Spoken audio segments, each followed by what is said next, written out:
Assalamualaikum warahmatullahi wabarakatuh.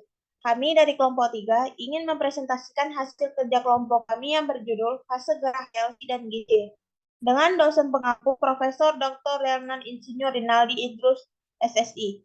Tugas ini bertujuan untuk memenuhi mata kuliah dari analisis instrumen. Anggota kelompok kami yaitu yang pertama Safna Suriwanda, yang kedua Daniel Basri, yang ketiga Cut Nurul Aklana Bintan, yang keempat Sela Safira Wansyah, dan saya sendiri Nira Munawarah. Pembahasan yang akan kami bahas pada presentasi kali ini yang pertama pengertian kromatografi, kemudian pembagian kromatografi, selanjutnya pengertian GC dan HPLC, selanjutnya fase gerak GC dan HPLC, prinsip kerja GC dan HPLC, serta kelebihan dan kekurangan dari GC dan HPLC. Kromatografi merupakan suatu metode pemisahan komponen dari suatu senyawa, di mana komponen yang akan dipisahkan terdistribusi di antara dua fase gerak yang tidak saling bercampur, yaitu fase diam dan fase gerak. Kromatografi juga didefinisikan sebagai proses pemisahan zat terlarut oleh suatu proses migrasi diferensial dinamis dalam sistem yang terdiri dari dua fase atau lebih. Tujuan utama kromatografi adalah untuk memisahkan setiap komponen dari suatu senyawa. Berikut adalah tabel klasifikasi kromatografi berdasarkan jenis fasenya. Pada fase gerak gas dengan fase diam padat, terdapat kromatografi gas dan padat. Pada fase gerak gas dan fase diam cair, terdapat kromatografi gas cair. Pada fase gerak cair dengan fase diam padat, terdapat kromatografi cair padat. Pada fase gerak cair dan fase diamnya cair, terdapat kromatografi cair-cair. Selanjutnya, berdasarkan jenis fase gerak kromatografi terbagi menjadi dua, yaitu kromatografi gas dan kromatografi cair. Selanjutnya, untuk kromatografi gas akan dijelaskan oleh teman kita, Safna Suriwanda. Baik, terima kasih moderator. Selanjutnya saya akan menjelaskan mengenai kromatografi gas. GC atau gas kromatografi adalah jenis umum dari kromatografi yang digunakan dalam kimia analitik untuk memisahkan dan menganalisis senyawa yang dapat menguap tanpa dekomposisi. GC dapat digunakan untuk pengujian kemurnian zat tertentu atau memisahkan komponen yang berbeda dari campuran. Jumlah relatif komponen tersebut juga dapat ditentukan.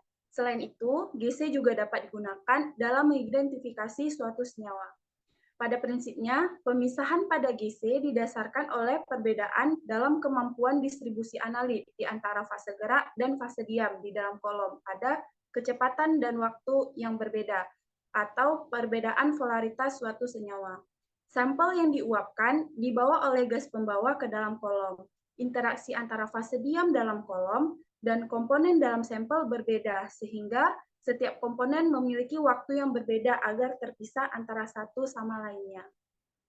Kemudian fungsi dari gas kromatografi yang pertama itu pemisahan senyawa dalam suatu sampel, kemudian menghitung kadar senyawa dalam suatu sampel, pengujian kemurnian suatu senyawa, identifikasi senyawa yang ada pada suatu sampel, dan menyiapkan suatu sampel murni dari suatu sampel. Selanjutnya.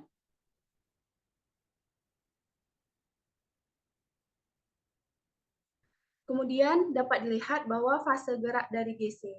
Fase gerak dari kromatografi gas disebut juga dengan gas pembawa. Fungsi dari gas pembawa ini yaitu sebagai pembawa analit tanpa harus berinteraksi dengan komponen sampel. Berikut beberapa persyaratan agar gas pembawa ini menjadi ideal. Yang pertama, gas pembawa harus bersifat inert. Kedua, gas pembawa aman untuk digunakan. Yang ketiga, gas bersifat murni. Yang keempat, murah dan mudah didapatkan. Dan yang terakhir, cocok untuk detektor. Fase gerak dari kromatografi gas yang biasa digunakan dan telah memenuhi persyaratan tersebut adalah gas helium, argon, nitrogen, hidrogen, dan karbon dioksida. Saya kembalikan ke moderator.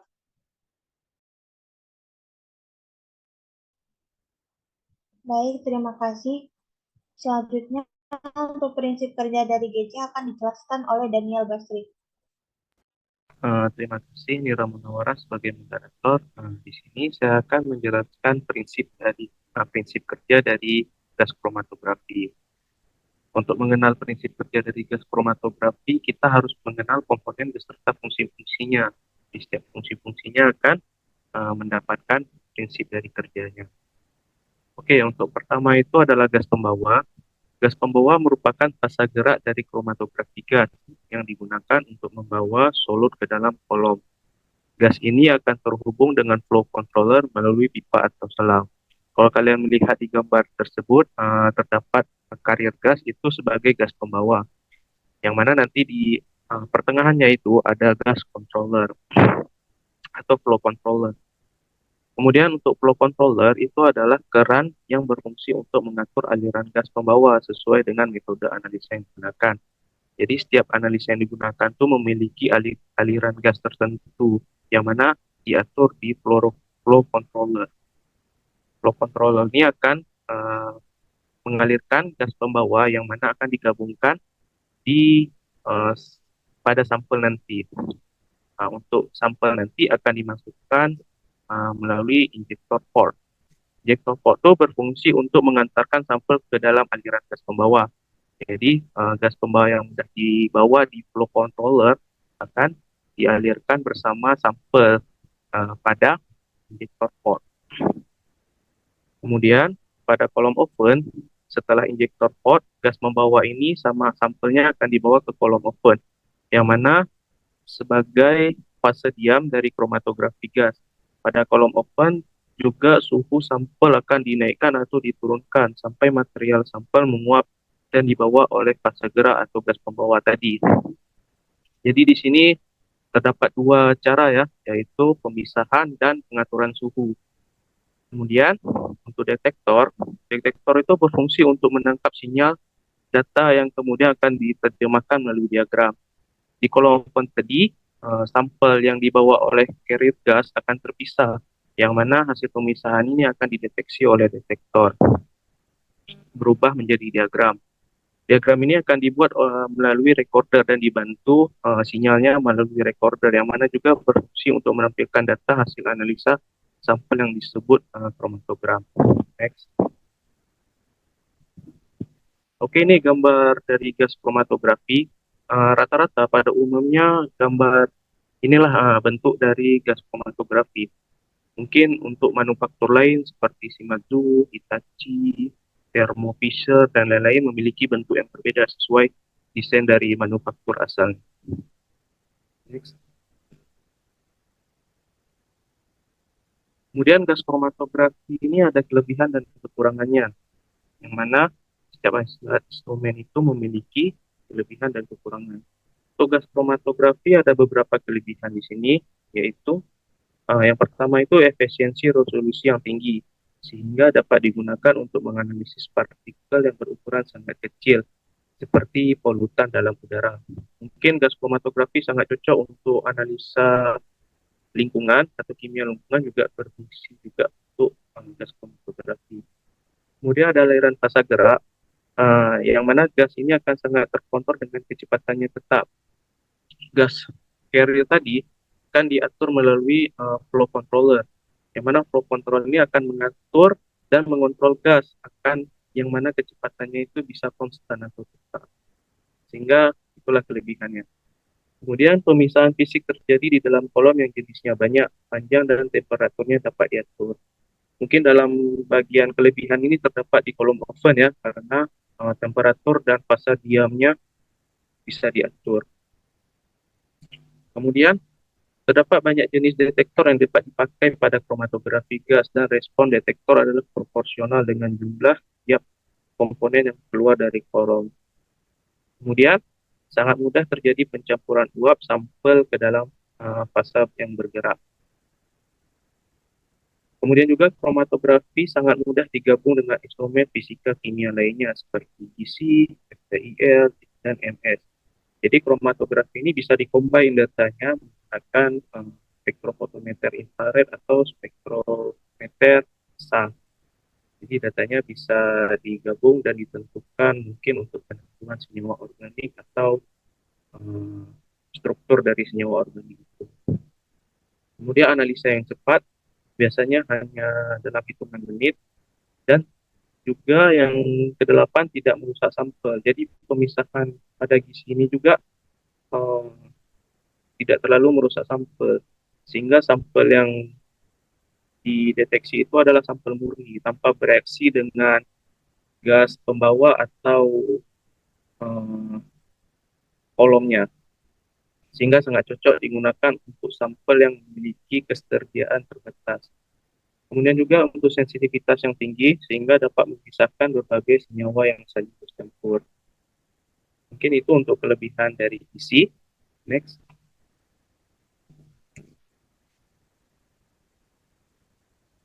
Untuk kekurangannya ini ada beberapa, nggak banyak, lebih banyak kelebihan daripada kekurangan. Mungkin untuk kekurangannya itu adalah teknik kromatografi gas itu terbatas untuk zat yang sudah menguap saja. Jadi untuk zat yang sulit menguap mungkin digunakan HPLC atau kromatografi cair. Nah, nanti kawan saya akan menjelaskan tentang HPLC atau kromatografi cair tersebut.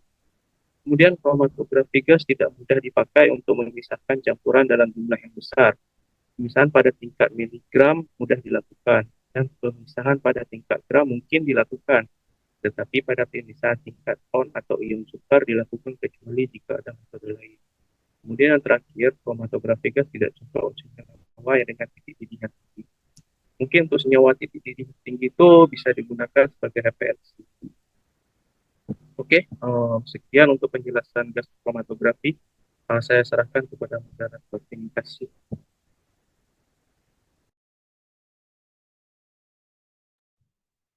Baik, terima kasih. Selanjutnya untuk kromatografi cair akan dijelaskan oleh Sela Safira Wangsyah. Baik, terima kasih kepada moderator. Saya akan menjelaskan tentang kromatografi cair.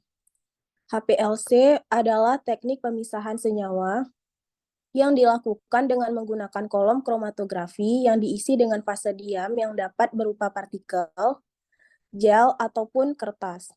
Senyawa-senyawa yang akan dipisahkan ini dielusi dengan menggunakan fase gerak berupa cairan yang dipompa dengan tekanan tinggi melalui kolom kromatografi. Pada saat melewati kolom kromatografi, senyawa-senyawa tersebut akan berinteraksi dengan fase diam dan fase gerak, sehingga terjadi pemisahan berdasarkan perbedaan sifat fisik dan kimia. Prinsip HPLC ialah metode pemisahan berdasarkan distribusi atau interaksi antara dua fasa, yaitu fase diam dan fase gerak. Pada dasarnya, prinsip kerja HPLC sama dengan kromatografi lapis tipis dan kromatografi kolom. Yang membedakannya hanyalah pada fase diam yang digunakan pada HPLC memiliki ukuran yang lebih kecil, sehingga luas permukaan besar, sehingga keseimbangan antar fasa menjadi lebih baik dan efisien. Kemudian, kromatografi HPLC digunakan untuk memisahkan senyawa-senyawa dalam jumlah kecil dengan akurasi yang tinggi. HPLC digunakan dalam berbagai bidang, seperti farmasi, bioteknologi, lingkungan, dan makanan. Selanjutnya, kemudian ada fase gerak dari HPLC. HPLC menggunakan dua fase kerja, yaitu fase gerak dan fase diam. Fase gerak berupa cairan atau pelarut yang berfungsi untuk membawa komponen campuran menuju detektor, sedangkan fase diam adalah fase tetap di dalam kolom berupa partikel dengan pori kecil dan memiliki area surface. Kemudian terdapat komposisi fase gerak. Yang pertama ada elusi isokratik, yaitu komposisi fase gerak selama analisa tidak berubah atau tetap. Kemudian yang kedua ada elusi gradien, yaitu komposisi fase gerak berubah-ubah selama analisa.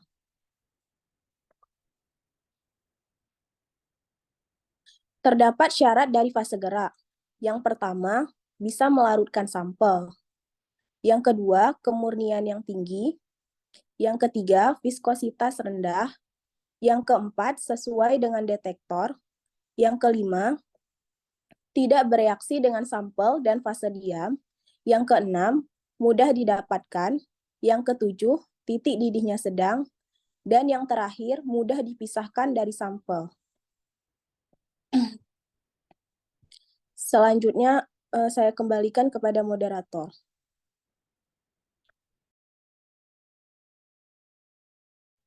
Baik, terima kasih. Selanjutnya untuk prinsip kerja dari HPLC akan dijelaskan oleh Cik Nurul. Baik, terima kasih pada moderator. Baik, di sini saya akan menjelaskan tentang prinsip kerja dari HPLC. Yang pertama itu ada wadah fase gerak. Nah, wadah ini biasanya itu dapat menampung fase gerak antara 1 sampai 2 liter pelarut. Nah, fase gerak biasanya terdiri atas campuran pelarut yang dapat bercampur secara keseluruhan dan berperan dalam daya elusi dan resolusi. Daya resolusi dan elusi ini ditentukan oleh popularitas keseluruhan dan sifat komponen. Yang kedua ada pompa. Nah, pompa ini adalah sistem pengirim pelarut yang berfungsi untuk menyediakan aliran fase gerak yang tepat dengan komposisi tertentu ke kolom. 4. Penyuntikan sampel adalah injektor yang berfungsi untuk memasukkan cuplikan sampel dengan bantuan syring. Yang keempat, kolom. Nah, kolom ini merupakan bagian HPLC yang mana terdapat fase diam atau berlangsungnya proses pemisahan analit. 5. Detektor. Nah, detektor ini berfungsi untuk mendeteksi komponen-komponen cuplikan hasil pemisahan kolom. Nah, berikut adalah gambar dari alat HPLC. Kelebihan dan kekurangan HPLC. Kelebihan yang pertama itu ada mampu memisahkan molekul-molekul dari suatu campuran dengan daya memisah yang tinggi. Kedua, dapat dihindari terjadinya dekomposisi kerusakan bahan analisis. 3. Dapat digunakan bermacam-macam detektor dengan kepekaan yang tinggi. 4. Kolom dapat digunakan kembali. 5. Waktu analisa cukup singkat. 6. HPLC dapat digunakan untuk isolasi zat yang tidak mudah menguap dan zat yang tidak stabil. Ketujuh, dapat menganalisis sampel yang kecil kuantitasnya. Kedelapan, teknik HPLC ini dapat dilakukan pada suhu kamar. Untuk kekurangan dari HPLC ada 3. Yang pertama itu harga sebuah alat HPLC ini terbilang cukup mahal. Kedua, sering ada larutan standar yang tertinggal di injektornya. Ketiga, pada kolom dengan diameter rata-rata partikel fase diam dengan ukuran 5 dan 3 mikrometer, sela-sela partikelnya itu lebih mudah tertutup oleh kotoran. Jadi dia harus seringkali dicuci dan kemurnian larutan harus dijaga. Saya kembalikan kepada moderator. Baik, terima kasih. Sekian presentasi dari kami. Lebih dan kurang kami mohon maaf. Wassalamualaikum warahmatullahi wabarakatuh.